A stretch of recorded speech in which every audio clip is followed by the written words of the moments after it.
bienvenue sur Venez Raisonnons. Nous sommes très heureux d'être avec vous sur ce désapprendre pour y apprendre.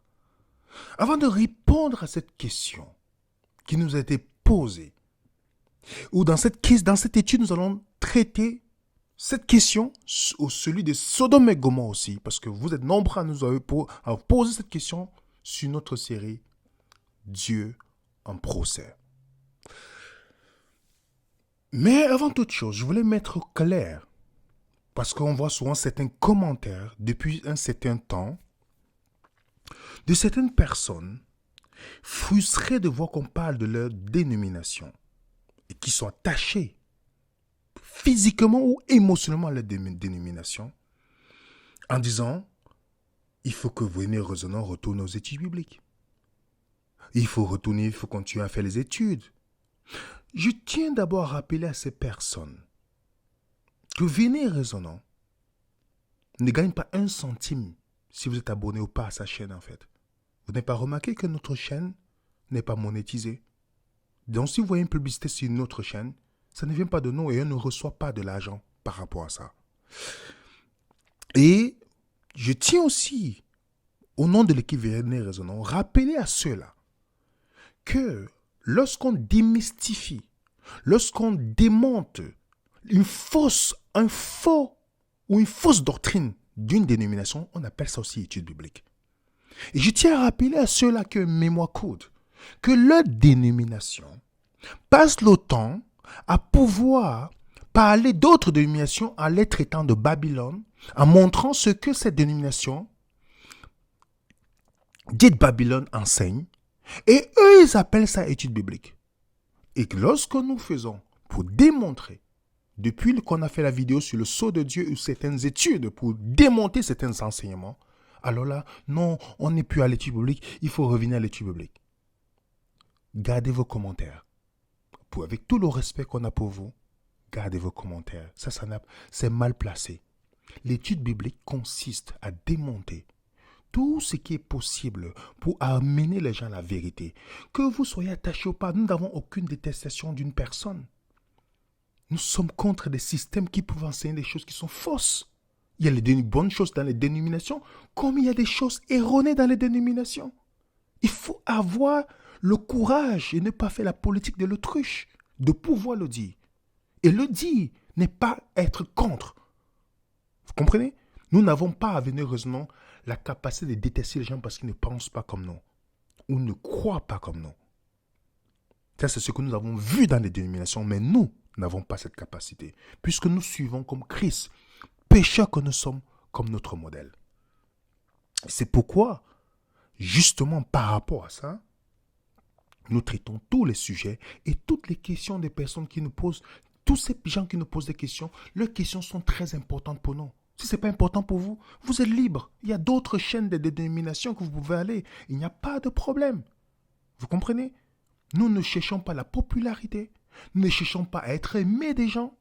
Si vous êtes chrétien, vous allez nous aimer parce que l'amour inconditionnel existe. Mais nous ne cherchons pas une quelconque notoriété. Nous ne cherchons rien du tout. On a même des propositions que nous refusons. Donc, c'est très important de dire ça à des personnes parce qu'il y a certaines personnes qui pensent que parce que nous faisons les choses, parce qu'on va avoir les vues sur YouTube, zéro. Et c'est pourquoi on a fait très clairement ce positionnement de ne pas être monétisé par YouTube. J'espère que c'est clair pour tout un chacun. Donc, pour ceux qui veulent recevoir le document de cette étude, vous pouvez avoir au commentaire épinglé notre groupe Telegram. Nous mettons ce document pour que vous aussi, gratuitement, il y a certains responsables ou certains pasteurs qui prennent ces documents pour faire les présentations à leur nom ou vendre même les conférences. Nous avons eu des échos de ça. Mais nous disons aux gens, vous recevez gratuitement, vous donnez gratuitement. S'il vous plaît. Merci beaucoup. Revenons à notre question. Qui a tué Corée, Datham et Abiram? Est-ce Dieu? Voilà une question légitime. Toute personne qui lit la Bible et tombe face à cette histoire qu'on retrouve dans Nombre chapitre 16 va se poser la question sur Dieu. Mais permettez-moi, avant de pouvoir répondre à vos questions. Permettez-moi de pouvoir toucher certains points en ce qui concerne la lecture et l'étude biblique. Nous avons dans 2 Corinthiens, au chapitre 3, le verset 14 à 15, l'apôtre Paul donne un rappel aux gens qui lisent la Bible, même jusqu'aujourd'hui. Voilà ce qu'il leur dit. Mais ils sont devenus durs d'entendement. Car, jusqu'à ce jour, le même voile demeure quand ils font la lecture de l'Ancien Testament. Ils ne se lèvent pas parce que c'est en Christ qu'il disparaît. Jusqu'à ce jour, quand on lit Moïse, un voile est jeté sur le cœur. Mais lorsque le cœur se convertisse au Seigneur, le voile est ôté. Remarquez bien ici, on peut lire la Bible aujourd'hui avec un voile. On peut lire, mais on ne voit pas la vraie réalité. Et c'est pourquoi il dit, seulement quand le cœur se convertit, ça veut dire que si convertit, ça veut dire changer de vision. Quand le cœur se convertit au Seigneur, alors le voile est ôté. Est-ce possible? Vous allez voir dans ce que nous allons démontrer dans ce verset. Et simple devant vous, les amis, par la grâce de Dieu. Vous verrez vous-même si vous avez lu ces passages avec le voile. Donc, nous avons besoin, parce que lire la Bible avec le voile, c'est une perte de temps en fait. Ok? Dans 2 Corinthiens 3, 18, il dit, nous tous qui, le visage découvert, contemplons comme dans le miroir la gloire du Seigneur. Nous sommes transformés de la même image de gloire en gloire. Remarquez bien, le mot gloire, c'est opinion, doxa. Opinion. Plus nous lisons, plus le voile est ôté, notre opinion, notre jugement change. Vous comprenez? Plus nous percevons le caractère de Dieu différent. C'est pourquoi lorsqu'il parle de la foi en foi, remarquez bien, le croyant est supposé progresser dans sa conception de Dieu. Dans sa marche chrétienne, il y a un progrès de foi en foi. De foi en foi. Il y a un progrès qui doit se faire. Et je vous rappelle, les amis, dans la Bible, on peut constater que du Premier Testament, qu'on appelle Ancien Testament communément, il y a un progrès dans le caractère de Dieu qui est révélé au fur et à mesure. Je vous donne un exemple. Exode 6. Regardez quand Dieu parle à Moïse. Parle encore à Moïse. Il lui dit, je suis l'Éternel. Je suis apparu à Abraham, à Isaac, à Jacob, comme le Dieu Tout-Puissant. Mais je n'ai pas été connu dessous mon nom, l'Éternel. Comprenez bien. Est-ce possible que Abraham, qui était considéré comme l'ami de Dieu, Isaac, Jacob, la Bible nous rappelle qu'ils n'ont pas été connus sur le nom de Dieu l'Éternel. Remarquez, mais le nom ici, c'est le caractère. Donc, est-ce que ces gens, c'est des personnes que nous respectons dans la Bible? On est d'accord? On est d'accord, les amis? Mais ils n'étaient pas connus sur le nom. Ils n'ont pas connu le nom de Dieu. Ok? Paul dit, nous connaissons. Quand j'étais comme un enfant, je parlais comme un enfant. Je pensais comme un enfant. Je raisonnais comme un enfant. Lorsque je suis devenu un homme, j'ai fait disparaître ce qui est enfant en moi. Et il dit, aujourd'hui, je connais en partie. Donc, la révélation est progressive. Même Jésus avait ses disciples. On nous dit, dans Marc 4, verset 3, c'est pas beaucoup de paraboles de ce genre qui leur annonçaient la parole, selon qu'ils étaient capables de l'entendre. Les premiers gens qui sont sortis d'Égypte, il y avait des capacités qu'ils ne pouvaient pas saisir. C'est pourquoi on voit une révélation progressive. Et les paraboles, pourquoi Jésus enseigne en parabole? C'est de prendre les choses complexes pour enseigner les choses, pour prendre les choses, des exemples dans la nature, par exemple, et pour pouvoir les expliquer, pour pouvoir expliquer à ses disciples, Jésus prenait ces exemples pour démystifier les choses complexes. Vous comprenez? Donc le mot entendre là, que vous voyez, à coup, qui veut dire quoi? Être doté, comprendre, assimiler. Plusieurs fois, on voit Jésus, j'ai beaucoup de choses à vous dire, mais vous ne pouvez pas encore, vous ne pouvez pas les porter maintenant. Vous comprenez, les amis? Et c'est pourquoi le Saint-Esprit nous conduira dans la vérité, il va nous annoncer les choses à venir. Et pourquoi est-ce que beaucoup ne comprennent pas là? Paul dit, car vous ne pouvez pas la supporter, vous ne pouvez même pas à présent parce que vous êtes encore sur la chair. Comment on ne comprend pas les choses? Il dit bien dans le verset 1, pour moi frère, ce n'est pas à des hommes spirituels que j'ai pu vous parler, mais à des hommes charnels, comme à des enfants en Christ. Je vous ai donné du lait et non la nourriture solide. Pourquoi on ne peut pas supporter? Pourquoi on ne peut pas comprendre certaines choses quand on est encore sous la chair? Maintenant, un petit résumé avant de répondre à notre question. Moïse sort d'Égypte. Moïse est la première personne qui a commencé à codifier les écrits. Écrit. Puisqu'il a eu aussi l'apprentissage en Égypte. Et dites-moi, vous avez vécu toute votre enfance dans un endroit. Vos grands-parents ont vécu là, des générations en génération. Est-ce que, je vous donne un exemple, pour vous qui vivez en France, au Canada, aux États-Unis, si vous avez 4 ou 5 générations qui sont dans un pays, est-ce qu'il y a les mentalités du pays que vous n'allez pas comprendre? Les premières générations, parfois, ont du mal à s'adapter parce qu'ils sortent d'une culture, voilà. Mais la deuxième génération, troisième, quatrième, on voit que cette génération, troisième, quatrième génération, s'accommode facilement à la culture du pays. C'est pas vrai, les amis? Alors, imaginez, ils sortent d'Égypte. Quelle est la pensée de Dieu qu'ils ont dans ces pays? De plusieurs générations. Ils ont la pensée d'un Dieu qui punit et qui en même temps récompense. Oui. Dans l'ancienne Égypte, la crosse était un attribut où on voyait chez Pharaon où il pouvait récompenser ou punir quelqu'un. Ok? C'est deux trucs qui sont comme des bâtons ou des fouets, je ne sais pas. C'était le symbole. Un symbole de protection, un symbole de correction. Un symbole pour le berger qui corrige, un symbole qui protège. Donc, c'est pourquoi ils avaient cette vision. De la même source, le bien et le mal peuvent se produire. Vous avez aussi ça dans la tradition grecque, qui a été répandue en grande majorité. Ok? Je ne vais pas m'attarder là-dessus, je vous donne seulement les références. Pour ceux qui sont dans notre groupe, on va mettre ces documents à votre portée.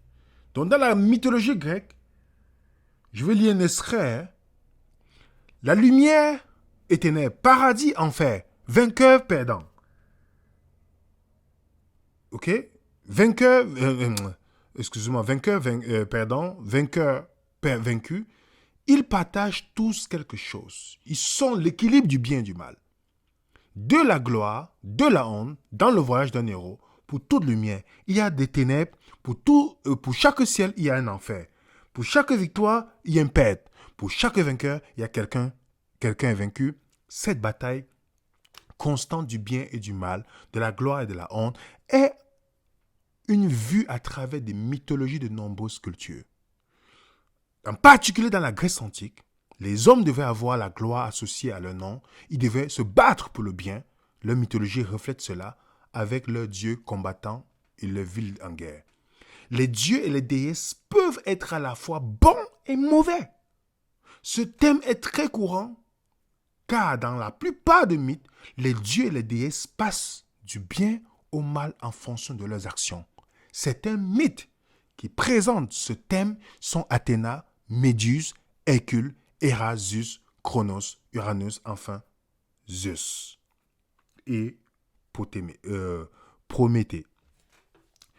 Dans chaque culture, vous partez en Afrique, dans la tradition africaine, les ancêtres peuvent te faire du bien. Si tu ne leur donnes pas des sacrifices, ils vont te faire du mal. C'est quoi? Il faut faire les sacrifices pour les apaiser. Dans chaque culture, il y a cette vision du yin et le yang, le mal et le bien qui cohabitent ensemble. Donc cette culture qui était aussi cananéenne, que nous avons aujourd'hui dans notre société où on a le symbole de la justice, où il y a l'épée et la balance, dans la correction. On a même les gouvernements qui sont basés sur le système de crédit social, où on t'évalue, on récompense, où on punit la population. Le même gouvernement te récompense, c'est le même gouvernement qui te punit. Voilà les principes qui sont présents, non pas aujourd'hui, mais dans les siècles passés. Donc Moïse a grandi dans un système. La plupart des personnes ont grandi dans ce système. Donc le principe que Dieu faisait le bien et le mal, en même temps, est présent dans toutes les religions. Je dis bien toutes les religions et cultures. Même Israël y croyait avant que Jésus ne vienne. C'est pourquoi vous avez l'impression de voir que le nom de Satan apparaît très peu dans l'Ancien Testament. Avez-vous remarqué que le nom de Satan apparaît très peu? Faites l'expérience. Mais dans le Nouveau Testament, vous le retrouvez plusieurs fois. Comme quoi la venue de Christ est venue révéler quelque chose. Est-ce que vous avez vu les gens tomber en transe dans l'Ancien Testament? Mais dans le Nouveau Testament, on voit une révélation de ces choses-là. Posez-vous la question. La Bible, c'est un livre inspiré, c'est la pensée qui est inspirée. Dieu inspire les gens, mais ils écrivent selon quoi? Leurs influences. Je viendrai sur une série qu'on va faire sur la Bible uniquement. Donc, est-ce que vous voyez qu'il y a une révélation progressive du mal, de Dieu, en même temps de Satan dans les Écritures? Donc, dans la tête de beaucoup, le bien et le mal venaient de Dieu. Parce que dans toutes les traditions, vous retrouvez ça, les amis. Je ne sais pas si on est toujours ensemble. Mais maintenant, nous allons répondre à notre question.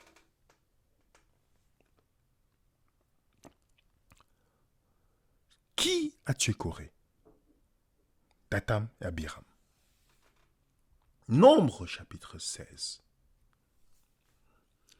Comme il achevait de prononcer toutes ces paroles, vous savez, Nadab et Corée, c'est la révolte, on appelle ça la révolte de Corée. Comme il acheva de prononcer toutes ces paroles, la terre qui était sous eux se fendit. La terre ouvrit sa bouche et les engloutit, eux, leur maison. Avec tous les gens de Corée, tout leur bien, il descendit vivant dans le séjour des morts. Et eux et tout ce qui leur appartenait. La terre les recouvrit, ils disparurent du milieu de l'assemblée. Tout Israël était autour, s'enfuit à leur cri, car ils disaient, fuyons de peur que la terre ne nous engloutisse. Et un feu sortit d'auprès de l'Éternel, consumant les 250 hommes qui offraient le parfum. À la première vue, quelqu'un qui n'a pas compris le contexte de ce que nous venons de parler, d'échanger. Quand vous lisez ce passage, qu'est-ce qui vous anime? Est-ce que vous savez pourquoi certaines personnes ont peur lorsqu'ils ne donnent pas la dîme et autre chose? On leur dit que si tu ne fais pas ça, Dieu va te maudire. Et que certains pasteurs, certains responsables religieux utilisent justement cette peur-là pour faire ce que... Oui, il y a des gens qui, dès qu'ils ont péché, dès que quelque chose leur arrive, ils disent « Ah, c'est souvent parce que j'ai péché. » Pourtant, le salaire du péché, c'est la mort. Ce n'est pas d'avoir mal à la jambe ou quoi que ce soit. Le salaire du péché, c'est la mort. La peur, quand vous lisez ce passage, et que vous n'avez pas compris le texte biblique, vous allez vivre dans une psychose au sujet de Dieu. Vous dites, mais c'est Dieu ça? Ça veut dire que la moindre erreur que je vais commettre, voilà ce qui va se passer. N'est-ce pas? Et même certains chrétiens vous culpabilisent quand quelque chose vous arrive. Je me rappelle la dame dont son mari était végétarien presque toute sa vie et il a eu le cancer. Les membres de cette dénomination qui pensaient que, voilà, certaines personnes pensent que comme ils sont végétaliens ou végétariens, alors ils ne peuvent pas être malades. Ils sont allés demander à la dame, tu es sûr que ton mari ne mangeait pas le poisson et d'autres choses en cachette? Elle est en plein deuil. Voilà ce qu'il trouve à dire à la dame. Vous comprenez? Pourquoi dans leur vision, il a péché. Il est mort à cause de son péché. C'est pas vrai? On aime toujours dire trouver une cause. Et on culpabilise les personnes. Mais si vous avez bien étudié le texte et que vous comprenez le caractère de Dieu, là, je vous dis les amis, le conflit, si vous et moi, nous n'avons pas une vision claire de Dieu, nous ne pourrons pas tenir avec toutes les catastrophes qui vont venir dans le monde, avec tout ce qui va venir. Si vous et moi, le connaître un bon jour, connaître manger végétalien, moi-même je le suis, hein, je suis végétalien, pas parce que ça me sauve, non. Le but de manger sain dans la Bible, ce n'est pas salutaire. C'est pour ta santé en fait. Ok? Et Dieu n'a pas dit que si tu es végétarien, tu es sauvé, ou si tu es végétalien, tu es sauvé. C'est faux. Que personne ne vous le dise. C'est faux. C'est pour ta santé, ce n'est pas pour Dieu. Mais je vous dis, je répète encore les amis, avant de répondre à cette question, si vous et moi, notre vision de Dieu, le but, la religion détourne les gens de la vision claire de Dieu. La religion utilise certains mécanismes pour maintenir les gens dans une forme de dépendance, une forme de peur, au point où les gens fonctionnent. C'est pourquoi vous voyez la première réaction des gens lorsque vous leur dites quelque chose dont les dénominations, qui est contraire à ce que les dénominations enseignent, ils vont vous haïr. Il faut comprendre quand quelqu'un vous haït parce que vous n'êtes pas d'accord, sachez que la personne est endoctrinée. Si quelqu'un ne vous parle plus parce que vous n'êtes plus d'accord, la personne est endoctrinée. Ce n'est pas quelqu'un qui est sain d'esprit, c'est quelqu'un qui est endoctriné. Il ne faut pas leur en vouloir. Moi, je fais face à ça tout le temps. Ça m'a pris du temps de comprendre ça et de dire, ah, je comprends que je suis face à quelqu'un d'endoctriné parce que ce n'est pas normal que même Jésus n'a jamais été, il n'a jamais fonctionné comme ça. Et c'est pourquoi le plus grand challenge de l'ennemi, c'est le conflit entre bien et du mal, ça repose sur le caractère de Dieu. Il y a les gens qui disent que oui, quand on a fait la vidéo, est-ce que Dieu est au contrôle de la terre? Ils n'ont pas compris le sens de ce qu'on voulait expliquer. Dieu est tout puissant. Ok, oui. Mais ils oublient l'enjeu que il n'y a pas que Dieu dans l'enjeu. Il y a les autres créatures qui n'ont pas péché. Que si Dieu commence à vouloir empêcher les gens d'utiliser leur libre arbitre qui est cher à Dieu, puisque Dieu est amour, vous savez ce que ça ferait? Il y a même quelqu'un qui m'a dit l'autre jour que oui, que quelqu'un a dit que Satan, Dieu utilise Satan pour accomplir son œuvre. J'ai dit, mais vous vous rendez compte de ce que ça donne de Dieu en fait? Ils ne se rendent même pas compte des petites phrases comme ça qu'ils peuvent donner. Revenons sur notre texte. Le feu. Certaines personnes, dans l'argumentation, disent ce feu-là, c'est Dieu qui l'a donné. C'est Dieu, puisque c'est écrit, n'est-ce pas? C'est écrit dans l'Ancien Testament que c'est le feu. Le feu auprès de l'Éternel. Ok. Puisque Dieu nous dit, la Bible nous dit que Dieu est un feu dévorant. Moïse, quand Dieu a apparu à Moïse, il a apparu quoi? Il y avait le feu, n'est-ce pas? Alors, il est très important pour nous de comprendre le contexte d'un passage. Parce qu'un texte hors de son contexte est un prétexte. C'est pourquoi il y a beaucoup de fausses doctrines. Il y a d'abord le fait que Dieu a sorti un peuple d'Égypte. Vous allez voir la réponse, hein, les amis. Vous patientez, vous allez voir. Parce que je suis en train d'étudier avec certains enfants. Je suis en train de leur donner les textes pour que, dans l'Ancien Testament, et pour qu'ils puissent voir ce que le Nouveau Testament et ce que Jésus révèle sur le texte. C'est un défi, c'est un truc que l'on est en train de faire. Donc je remercie encore pour vos questions parce que ça va permettre que vous allez voir la réponse. Elle est simple, les amis, ne vous inquiétez pas.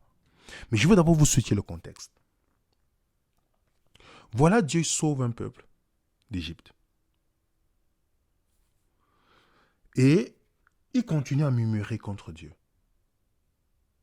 Ok? Dans Nombre 16, 11, Nombre 15, le peuple murmura contre Moïse, disant que boirons-nous? Nombre 15, verset 24. Nombre 16, verset 4, ils murmuraient contre l'Éternel, ils murmuraient contre nous. Nombre 17, verset 3, on voit qu'ils continuent à murmurer. Et c'est arrivé jusqu'à... C'est l'histoire d'Israël, en fait. Deutéronome 1, verset 27. C'est les murmures tout le temps. Quand on murmure, c'est un signe quoi? Ils ne font pas confiance à Dieu. Ils ont même dit que Dieu les a fait sortir pour les tuer, en fait.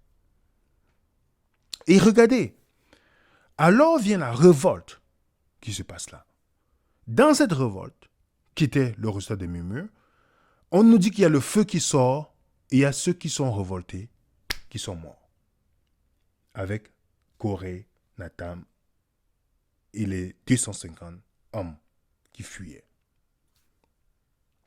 Mais quand vous partez dans le Nouveau Testament, regardez ce que l'auteur nous rappelle la même histoire. Regardez les amis, pourquoi ce qu'on appelle la révélation progressive. Et maintenant, une fois qu'on va traiter ça, vous allez me dire certains exemples que je vais vous donner tout à l'heure, ce que vous comprenez de ça. Ok? Est-ce qu'on est clair là-dessus? Lisons maintenant l'apôtre Paul en train de conter l'histoire, les mêmes histoires de la révolte d'Israël. Et regardez le détail qu'il va donner. Regardez bien le détail, ok? Est-ce que vous êtes prêts, les amis, pour mettre dans le chat, les amis? On est dans... Venez, raisonnons. Peu importe votre dénomination, vous êtes la bienvenue.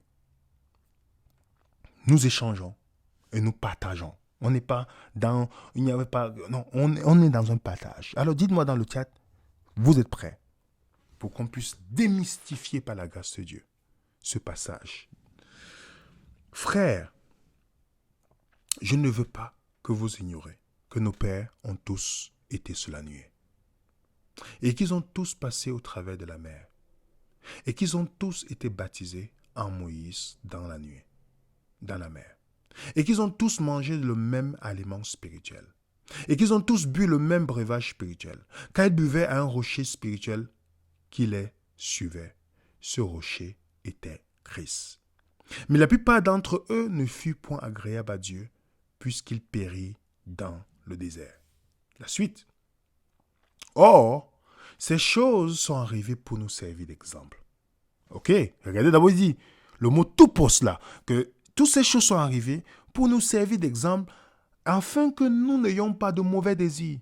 Et comme ils en ont eu, ne devenez point idolâtres, comme quelques-uns eurent, selon ce qu'il est écrit, le peuple s'assit, mangeait pour boire, et il se levait pour se divertir, n'est-ce pas? Ne nous livrons point à l'impudicité, comme quelques-uns se livraient, de sorte qu'il en tomba combien? 23 000 en un seul jour. Ne tentons point le Seigneur comme le tentaient quelques-uns, qui périt par le serpent. Ne murmurez point. Voilà, revenons maintenant sur notre point.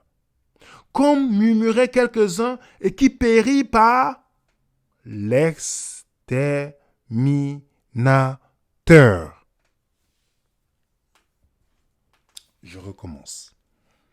Ne murmurez point comme murmuraient quelques-uns d'eux qui périt par l'exterminateur. Est-ce que vous avez compris, les amis? Je souligne le verset. D'autres versions disent quoi? Ne murmurez point comme quelques-uns d'eux ont murmuré et ont péri par le destructeur. Encore une autre version, en anglais, il nous dit destroyer, dans le destructeur. Ok? L'autre version, la parole de vie nous dit, enfin, ne nous plaignons pas comme certains parmi eux l'ont fait, et l'ange de la mort les a détruits. Est-ce que vous comprenez? On peut s'arrêter là. Est-ce que vous comprenez déjà, les amis? Ne murmurez point comme quelques-uns d'eux qui furent frappés de la mort par l'ange exterminateur. Ça, c'est la Bible de Tours. Est-ce que vous voyez, les amis? Une autre version, la Strong, c'est-à-dire pour comprendre le texte, qui est là, le mot exterminateur, que vous voyez, qui est le mot destructeur. Alors, on doit se poser la question. Si on revient sur le mot destructeur, qui est celui qui a tué ces personnes, finalement? Si nous lisons l'Ancien Testament, on a l'impression que c'est Dieu. Si on a le voile, on va dire c'est Dieu. Et il y a des gens qui vont prendre, dans leur enseignement biblique, vont justifier, mais oui, tu sais, Dieu peut voir, ils ont fait ça et Dieu les a détruits directement. Et les gens disent, ah oui, c'est vrai, si on fait ça, Dieu va nous détruire. Ça peut sembler logique, n'est-ce pas? Puisqu'on aimerait que ça rejoigne notre conception de Dieu. Puisque c'est la culture de tout le temps, il y a chez les Africains, il y a chez les Européens, les Grecs, et voilà, il y a chez les Amérindiens, il y a tout, c'est dans la même culture. Donc, on s'aligne simplement. Quelle est la différence? De la même source vient de l'eau, vient du feu, le mal et le bien. Donc, quelle est la différence? Voilà une question. On pourrait se demander, Satan détruit-il ceux qui se rebellent contre Moïse? Il semble qu'il soit du côté de Satan. Bien sûr, Satan ne se soucie de personne. Il peut faire prospérer certains lorsque cela convient à son agenda, mais il détruit volontiers n'importe qui. Puisque la Bible nous dit, soyez sobres, soyez restés vigilants, votre adversaire le diable rôde comme un lion rugissant cherchant qui dévorer. Dévorer. Alors, le feu destructeur qui est venu, ça vient de qui? Je vous laisse répondre. L'exterminateur, le destructeur, est-ce Dieu dans la Bible ou son ennemi?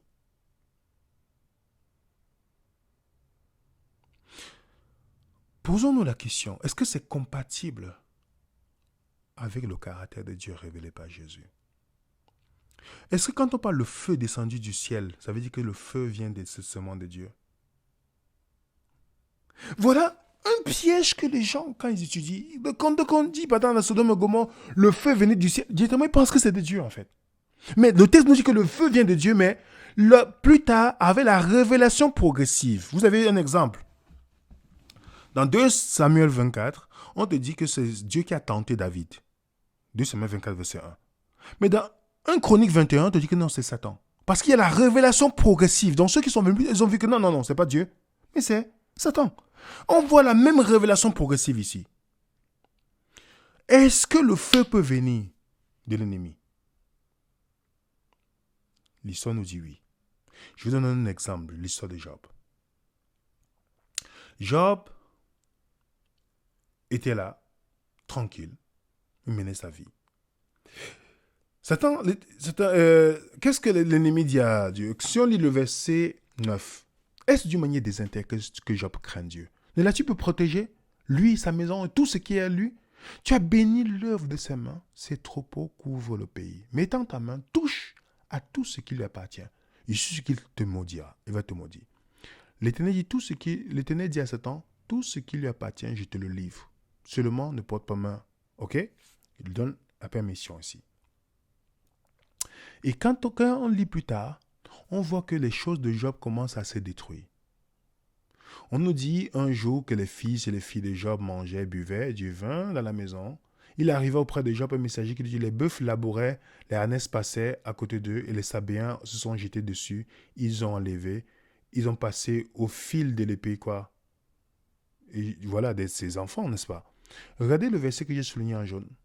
Le feu de Dieu est tombé du ciel et a embrasé les brebis et les serviteurs. N'est-ce pas? Dans celui qui raconte pense que c'est de Dieu, mais en fait, qui a commencé à amener les catastrophes dans la vie de Job? C'est l'ennemi. Alors ce feu vient de qui? De l'ennemi. Est-ce que vous savez que l'ennemi peut faire venir le feu du ciel? Après chapitre 13, verset 13. Elle opérait des grands prodiges, même jusqu'à faire descendre du feu du ciel sur la terre à la vue des hommes. Et qu'est-ce que Job dit après? L'Éternel a donné, l'Éternel a repris. Est-ce que Dieu avait repris? Est-ce que c'est Dieu qui avait repris? Non. Et quand Dieu vient, il lui dit, l'Éternel répondit à Job au milieu de la tempête.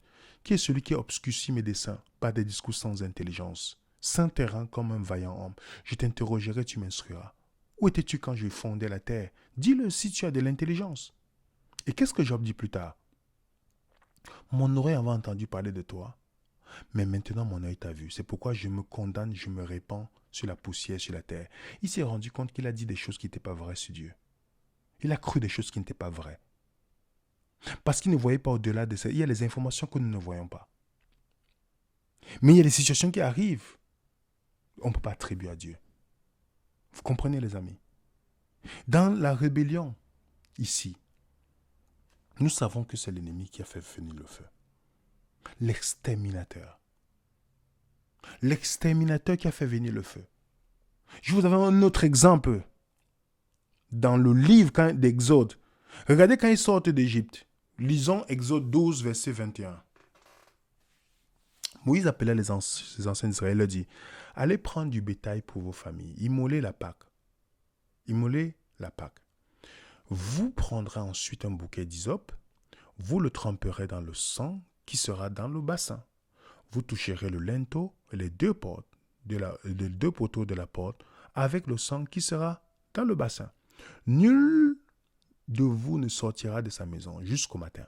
Quand l'Éternel passera pour frapper, remarquez bien, quand l'Éternel passera pour frapper l'Égypte, il verra le sang sur le linteau, sur les deux poteaux. L'Éternel passera par-dessus la porte et il ne permettra pas aux destructeurs d'entrer dans vos maisons pour frapper. Alors qui a frappé finalement? L'Éternel ou c'est le destructeur?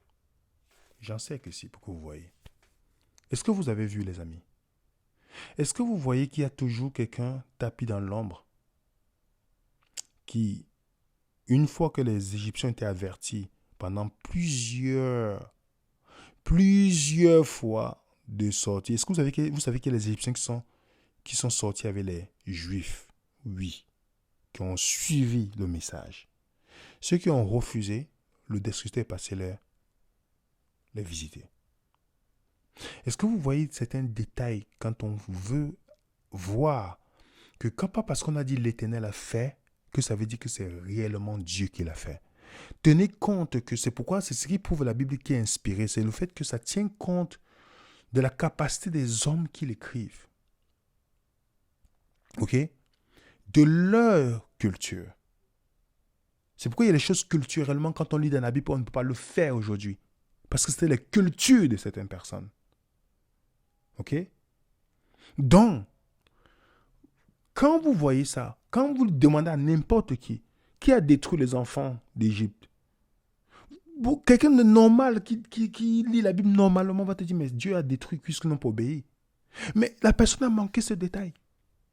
Vous demandez Nathan Ibéo, qui a mené le feu? Est-ce que le feu, quand on dit le feu vient de Dieu, du ciel, ça veut dire que c'est Dieu qui l'a mené? Pourtant, on voit bien que c'est l'ennemi. N'est-ce pas? L'histoire de Sodome et Gomorrhe. Le feu. Le feu, on nous dit quoi? Alors l'Éternel fit pleuvoir du ciel sur Sodome et sur Gomorrhe, du soufre et du feu par l'Éternel. On a l'impression que le feu vient de Dieu. Mais si on a compris l'histoire, et il y a une description, parfois les gens ne lisent pas quand on parle de Sodome et Gomorrhe. C'est dans Deutéronome 29, verset 23. Regardez ce que le texte dit. À la vue du soufre et du sel et de l'embrasement de toute la contrée, où remarquez bien, je relis. À la vue du soufre, du sel, de l'embrasement de toute la contrée, où il n'y aura ni semence, ni produit, ni aucune herbe qui croisse, comme au bouleversement de Sodome et de Gomorrhe, d'Adam et de Tchéboam, que l'Éternel détruisit dans sa colère et dans sa fureur. Qu'est-ce que vous avez compris ici? À la vue du soufre, du sel et de l'embrasement de toute la contrée, est-ce que la colère de Dieu? On nous dit que Sodome et Gomorrhe ont été détruits par la colère de Dieu. Mais nous savons que Il y a deux colères dans la Bible. Il y a la colère de l'homme et la colère de Dieu. La Bible te dit, la colère de l'homme n'accomplit pas la justice de Dieu. D'autres versions nous disent, la colère de l'homme ne produit pas la justice que Dieu désire. On a vu un exemple de la colère de l'homme dans le Genèse 49, où la colère de l'homme, c'est de quoi? D'aller tuer la personne qui l'a offensé, c'est pas vrai? On avait vu ça dans notre série Dieu en procès. Mais qu'est-ce que la colère de Dieu? On a expliqué dans la vidéo la différence, ce que la colère de Dieu, pour ceux qui veulent regarder la vidéo, de la définition de la colère de Dieu, cette vidéo est encore disponible. La colère de Dieu enfin révélée. On a démontré que lorsqu'on parle de la colère de Dieu, dans plusieurs versets, l'Ancien comme le Nouveau Testament, on nous dit toujours que Dieu livre les gens. Ça veut dire qu'il les laisse faire ce qu'ils veulent faire. C'est pourquoi, remarquez, on dit la colère de Dieu, on dit c'est pourquoi Dieu les a livrés à l'impureté. Ça veut dire qu'il les a laissés faire ce qu'ils ont voulu faire, n'est-ce pas? Le mot livrer plusieurs fois à leur péché. C'est-à-dire, ok, vous voulez vivre comme ça, je vais vous laisser vivre comme ça. C'est ça la colère de Dieu dans la Bible. Deutéronome 31 a donné plusieurs passages. Ça, c'est juste, je vous donne seulement quelques passages. En ce jour-là, ma colère s'enflammera contre lui. Je les abandonnerai, je leur cacherai ma face et il sera dérobé. Remarquez bien, dans la colère, qu'est-ce que Dieu fait? Il abandonne les gens dans leur vie. Et il dit, et il sera la proie de multitudes de maux d'affliction. Alors il dira, n'est-ce point parce que Dieu n'est pas au milieu de moi que ces maux m'atteignent et moi je cacherai ma face. En ce jour-là, à cause de tout le mal qu'ils auront fait en se tournant vers d'autres dieux. Qu'est-ce que vous avez compris dans la colère de Dieu? Quand Dieu est en colère, quelle est la colère de Dieu? Il se retire. Il enlève sa protection. Il se met à l'écart. Et les mots viennent de qui? De l'autre, parce qu'ils sont tournés vers d'autres dieux. Donc, qu'est-ce qu'ils disent? Ah, toutes ces choses nous arrivent parce que Dieu n'est pas au milieu d'eux. Non. Donc, la colère de Dieu dans la Bible, ce n'a rien à voir avec la conception de l'homme de la colère. Donc, quand vous voyez Sodome et Gomorrhe, où la colère, on nous dit que Sodome et Gomorrhe vont être détruits, Dieu a fait tout pour, quand Abraham a intercédé, il est venu intercéder. Il a dit, s'il y a 10 Jésus, la vie ne sera pas détruite. Il n'y avait que Lot et sa famille. Et on a vu après, ceux qui ont suivi, les anges qui sont allés, ont été sauvés. On avait dit qu'avant la destruction de quelque chose, Dieu fait tout pour sauver ceux qui marchent avec lui, ceux qui veulent le suivre. Ok? Et Lot a suivi. Ses 2 filles, sa femme a voulu suivre, mais elle avait son cœur attaché. Ses beaux-fils n'ont pas suivi. Et d'autres filles qui étaient mariées n'ont pas suivi. Est-ce que vous voyez que il n'y a rien quand on parle de la destruction dans la Bible? Ce n'est pas Dieu. Quand vous lisez, après cela, je vis 4 anges debout, 4 coins de la terre, retenant les 4 vents pour empêcher de souiller la terre. Les vents aussi se considèrent comme les anges dans la Bible. Donc on voit les anges qui retiennent les 4 vents, qui retiennent aussi d'autres, parce que le livre d'Apocalypse est symbolique, qui retiennent d'autres anges.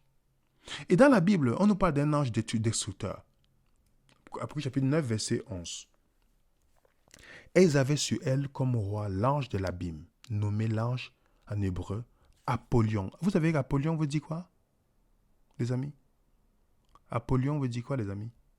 Si vous regardez, l'ange de l'abîme, le destructeur. Le destructeur. Donc, est-ce que Satan peut faire venir le feu du ciel? Oui, la bête a la capacité. Oui. Est-ce que Dieu est le destructeur dans la Bible? Non. Et Jésus vient nous confirmer ça. Regardez ce que ces gens le disent. Ses disciples le disent.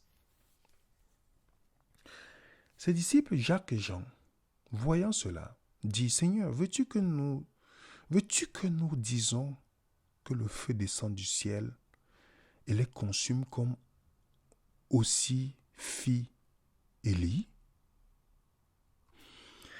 Ils ont compris la Bible comme vous et moi, à l'époque. Veux-tu qu'on fait comme Élie, qu'on demande le feu venir du ciel pour consumer les personnes? Voilà ce qu'ils prennent comme justification, comme exemple. Jésus leur a pas dit, ok, faisons-le alors. C'est une bonne chose. Ces gens nous ont rejetés parce qu'ils ont rejeté Jésus, là il est parti. Regardez ce qu'il donne comme réponse dans le verset 55. Jésus se tourna vers eux et les réprimanda, disant,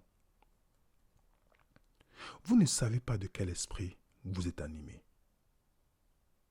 En fait, qu'est-ce que Jésus est en train de dire? Pour celui qui étudie la Bible avec l'esprit vraiment clair, qu'est-ce que Jésus est en train de leur dire ici?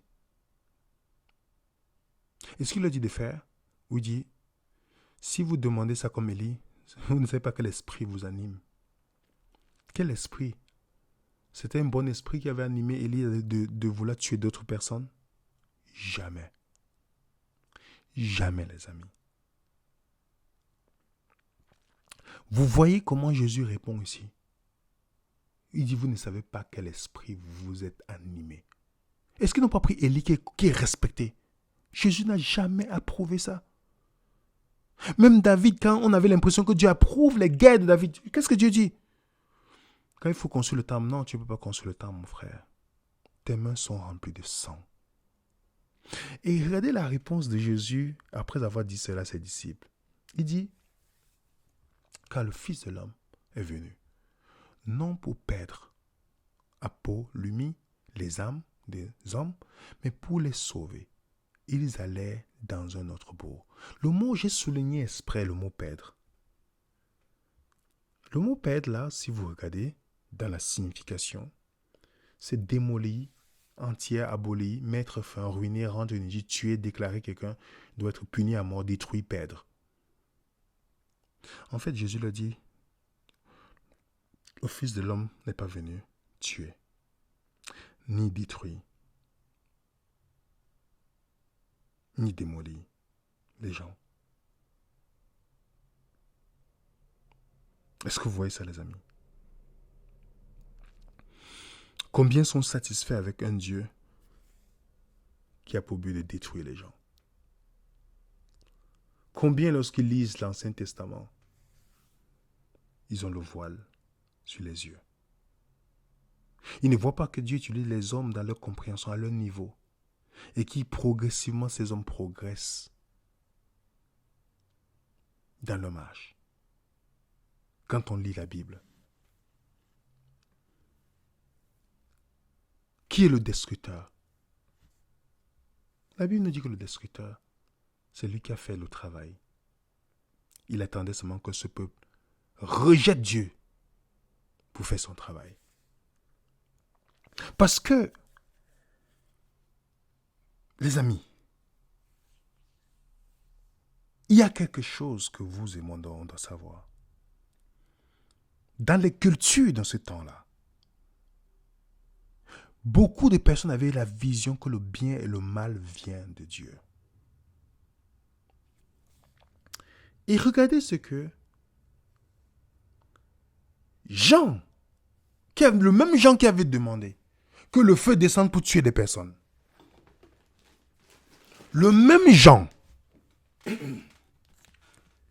qui a dit, veux-tu qu'on demande au feu de descendre pour consumer les Samaritains? Le même Jean, finalement, dans son épître, dans les derniers moments de sa vie, il a une révélation plus claire de Dieu. Il a une révélation plus claire de Dieu. Qu'est-ce que lui-même dit à ce moment? Jean. Il dit la nouvelle que nous avons apprise de lui, que nous vous avons annoncé, c'est que Dieu est lumière, il n'y a point de ténèbres en lui. Je ne sais pas si vous, ce que ça sonne, comment ça sonne dans nos oreilles. Il dit la lumière que nous avons apprise. Il n'y a point de ténèbres. Vous savez ce qu'on appelle les ténèbres dans la Bible? Vous lisez 1 Jean 2, verset 9. C'est faire le mal. 1 Jean 2, verset 9 1 Jean 2, verset 10. Les ténèbres, c'est le mal. Donc, il se rend compte, il dit, non, Dieu est différent des autres dieux. Il n'y a pas de ténèbres. Ce n'est pas qu'il y a la lumière en Dieu et les ténèbres. Non, il n'y a point de ténèbres en lui. Voilà ce qu'il conclut à la fin. Donc ceux qui disent que Dieu est amour, mais ils vont dire, mais Dieu est juste aussi, comme si la justice ne fait pas partie de l'amour. Ils sont confus dans les expressions. Quand vous entendez quelqu'un, c'est ce qu'il est confus, ne sait même pas c'est quoi la justice. Parce que la justice fait partie, c'est pourquoi la justice fait partie de l'amour. Ce n'est pas Dieu est amour et il est juste. Non, non, non, non, non. C'est quand on est confus qu'on pense comme ça. Pour ceux qui pensent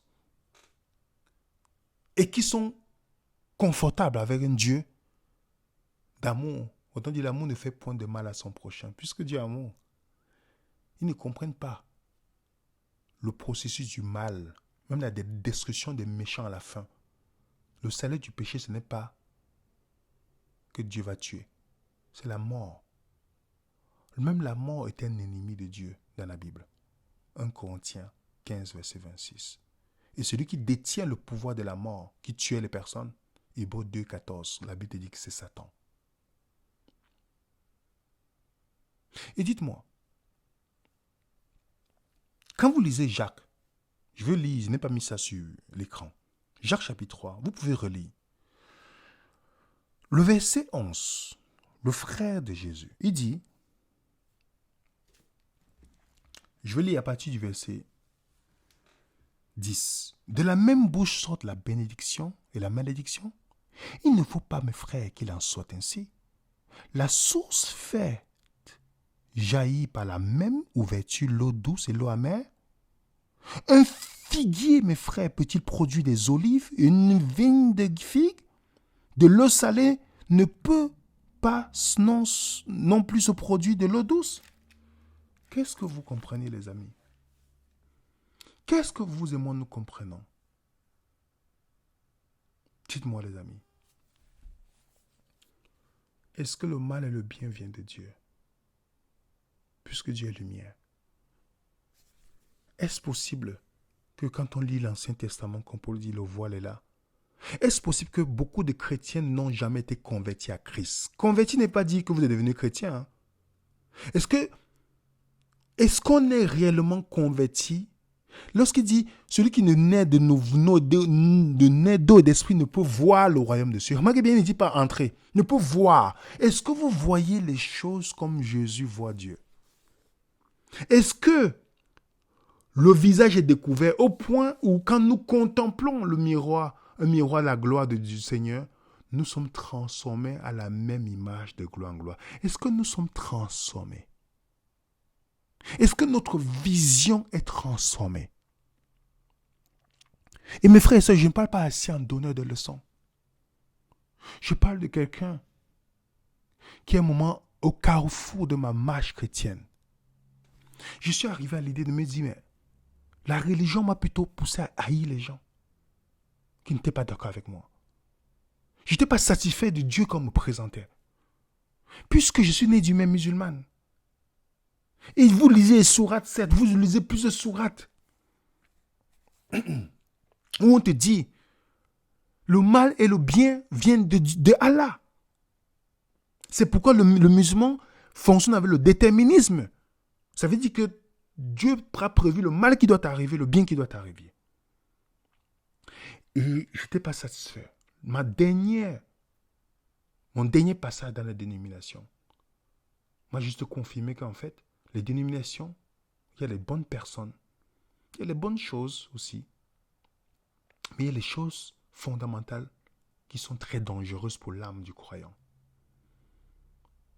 Et je sentais que ça ne me faisait pas du bien. J'avais du mal à exprimer ce Dieu. Je parlais de Dieu aux gens, mais en même temps, dans mon esprit, il y avait des choses qui m'empêchaient de pouvoir aller plus loin. Donc vous avez vu Dieu en procès. Dieu en procès n'est que le résultat de à la croisée des chemins où je me suis dit, mais c'est pas possible. Je ne peux pas croire que les gens disent qu'ils ont Dieu, l'amour, mais ils ont la haine pour le prochain, le vilipendent, ils font toutes ces choses. C'est pas possible. C'est notre Dieu qu'ils ont. Parce qu'on n'est que le reflet de Dieu que nous avons, les amis.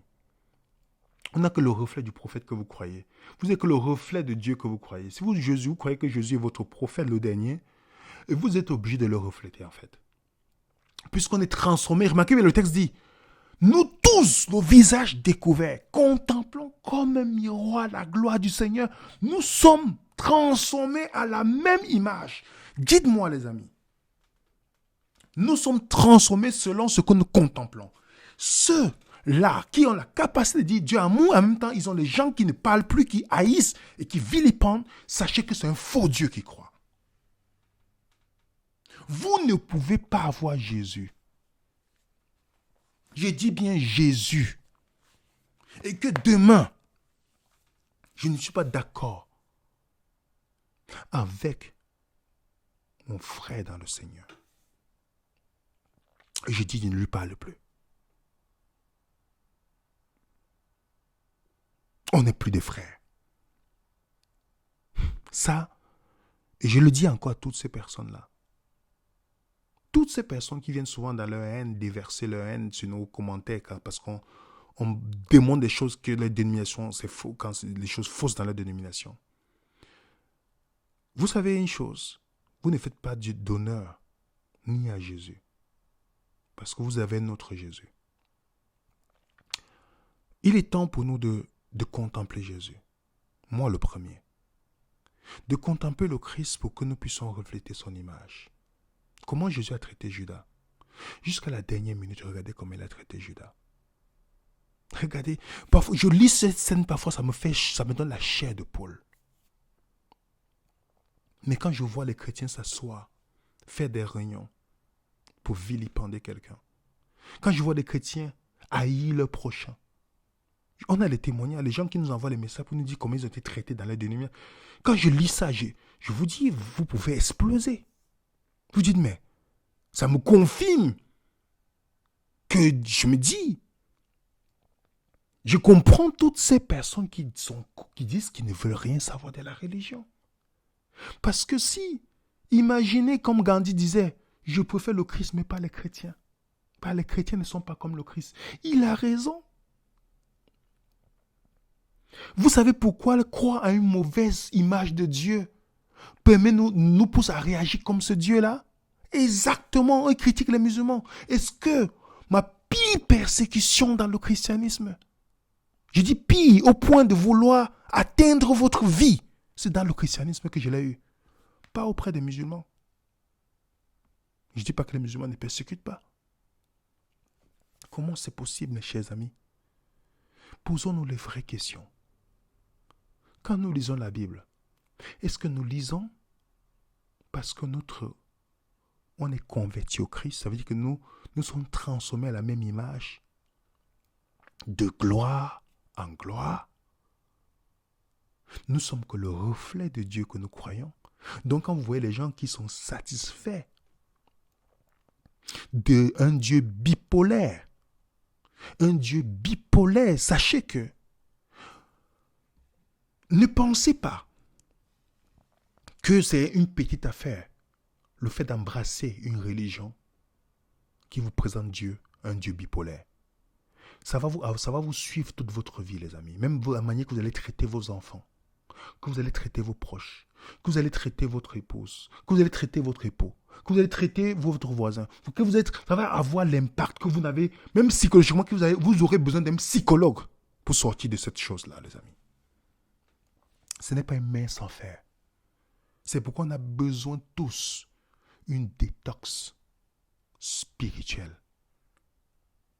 Et je comprends, ça prend plus de sens quand je vois aujourd'hui, il dit, je suis le cep et vous êtes le sarment. Tout sarment qui est en moi produit le fruit. Mais beaucoup d'entre nous, leur cep, c'est leur dénomination. Ils ne sont que le reflet de leur dénomination, pas le reflet du Christ. Qui a tué Nadab et Abihu? La révélation progressive nous dit non, ce n'est pas Dieu, c'est l'exterminateur. Sodome et Gomorrhe, le feu qui est venu du ciel, c'est qui? Dieu a retiré. Là on dit la colère de Dieu c'est quoi? C'est retiré. Et quand vous lisez, Le péché de Sodome et Gomorrhe, Genèse 13, vous voyez que c'est des gens qui faisaient vraiment des choses incroyables. Et ça va se passer ainsi au fur et à mesure que le temps va passer dans le monde. Alors les amis, je prie pour chacun d'entre nous, que nous prions aussi pour vous, pour nous autres, et merci à ceux qui prient pour nous. On a besoin d'une révélation de Dieu à travers Jésus. Moi, c'est ma prière tous les jours. Seigneur, guéris-moi de toutes les visions erronées que j'ai eues de toi dans la religion. Permets-moi d'embrasser Christ, que lui, seul, peut nous révéler le Père. Aide-moi, Seigneur. Voilà ma prière. Et j'espère que c'est la vôtre aussi, les amis. Du moins, je l'espère. Voilà notre adresse email. Et prenez les documents que nous allons mettre dans notre groupe Telegram. Partagez avec vos familles, vos enfants aussi. Commencez à parler du caractère de Dieu à vos enfants. Donnez les petits points, les textes comme ça qui vont les pousser à réfléchir. Et vous verrez, les amis. Vous verrez que ça va leur faire un grand bien quand ils vont grandir. Je vous en prie, les amis. Ne commettons pas l'erreur que les parents qu'on a rencontrés dans la foi n'ont pas fait. Il est temps que le caractère de Dieu soit lavé. Et que nous puissions, dans notre vie et dans notre façon de fonctionner, montrer ce Dieu révélé par Jésus. Mettez un coup de pouce pour ceux qui peuvent. Et merci encore pour ceux qui étudient avec nous et qui ont des critiques constructives. Nous les remercions. Et ceux qui ont l'amour pour Jésus, même quand on n'est pas d'accord, tous ceux de dénomination qui viennent suivre cette vidéo, même quand ils ne sont pas d'accord avec nous, ils nous témoignent de l'amour et de l'affection. Que Dieu vous bénisse abondamment. Et pour d'autres, nous disons aussi que Dieu les bénisse. Ne vous inquiétez pas, vous allez avoir le document directement dans notre groupe Telegram. À tout à l'heure sur notre Zoom. Que Dieu vous bénisse, les amis. À très bientôt dans l'équipe Véné Résident. Bonne soirée, bon après-midi à d'autres.